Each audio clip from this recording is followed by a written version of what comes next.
क्या कभी आपने मुरादाबादी दम पुलाव की रेसिपी ट्राई की है? नहीं की है तो आज हम आपको बहुत ही आसान तरीके से इसको बनाना सिखाएंगे। बनाना इंतहाई आसान है। इस रेसिपी को 1 किलो यहाँ पे मैंने मटन का गोश्त ले लिया है। इसके बाद इसके अंदर मैंने 1 कप दही का डाल दिया है। 1 टेबलस्पून कुटी हुई सब्ज़ मिर्च डाल देंगे। 1 टेबलस्पून इसके अंदर अदरक और लहसुन डाल देंगे। 1 टीस्पून यहाँ पे हल्दी पाउडर डालेंगे। 2 टीस्पून यहाँ पे हमने डालना है धनिया का पाउडर। 1 टीस्पून लाल मिर्चों का पाउडर डालेंगे।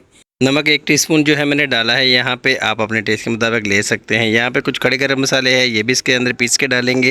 मसाले जो हैं यहाँ पे मैं डिस्क्रिप्शन में लिख दूंगा या स्क्रीन पे लिख दूंगा। अब हाथ की मदद से अच्छे तरीके से मिक्स कर देंगे। गोश्त को छोड़ देंगे तकरीबन 1 घंटे के लिए। इसके बाद यहाँ पे एक प्रेशर कुकर लेंगे, इसके अंदर इस गोश्त को डाल देंगे। 3 टेबलस्पून यहाँ पे मैं इसके अंदर घी डालने लगा हूँ। घी डाल के इस गोश्त को हमने यहाँ पे अब भूनना है। इसका पानी खुश्क कर लेंगे। गोश्त का पानी खुश्क हो जाएगा, इसके बाद इसके अंदर पानी डालेंगे जिसके अंदर गोश्त अच्छे तरीके से डिप कर जाए। इसके बाद प्रेशर पे लगा लेंगे 25 मिनट के लिए। 25 मिनट के बाद इसको साइड पे कर देते हैं। यहाँ पे कढ़ाई के अंदर ऑयल डालेंगे। 2 प्याज यहाँ पे इसके अंदर डाल के हल्के से ब्राउन कर लेंगे। इसका कलर हल्का सा चेंज हो गया है। अब इसके अंदर हमने गोश्त डाल देना है और इसके ऊपर हमने डालना है 1 टेबलस्पून पुलाव का मसाला। उसकी थोड़ी सी बुनाई कर देंगे यहाँ पे इस मसाले के साथ। जब गोश्त थोड़ा सा भुन जाएगा तो इसके बाद इसके अंदर हमने जो यखनी है वो डाल देनी है छान के। यखनी के अंदर बॉयल आना शुरू हो जाए तो 1 किलो यहाँ पे भिगोए हुए चावल है ये इसके अंदर डाल देंगे और बाकी का पानी जो है इसका पूरा कर देंगे।